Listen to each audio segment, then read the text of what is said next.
ప్రభు ఎలాంటి మేలుకొలుపులు అపవాదితో పోరాడటానికి దేవుడు మనకు అనుగ్రహిస్తాడు. మత్తయి సువార్తలో ఉంటుంది కదా, 10వ అధ్యాయము 21వ వచనంలో ప్రభు ఏమంటాడంటే, సహోదరు సహోదరి తండ్రి కుమారుని మరణకు అప్పగించెదరు, పిల్లలు తండ్రుల మీద లేచి వారిని చంపించెదరు.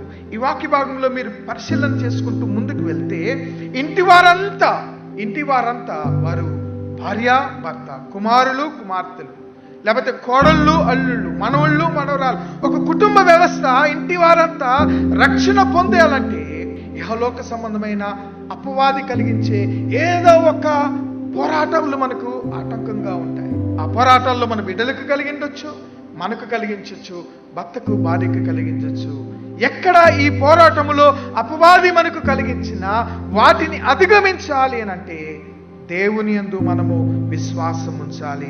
ఇంటి వారంతా రక్షణ పొందితే దేవుడు మనకి ఇచ్చేటువంటి ఐక్యత ఎంత గొప్పదంటే 133వ సంకీర్తన 1వ చరణంలో మనం చూస్తున్నాం కదా, దేవుడు మనకు అనుగ్రహించే ఐక్యత కలిగి నివసించుట ఎంత మేలు, ఎంత మనోహరము అని అంటాడు. మనమందరము సహోదరులము సహోదరులము, కుటుంబము.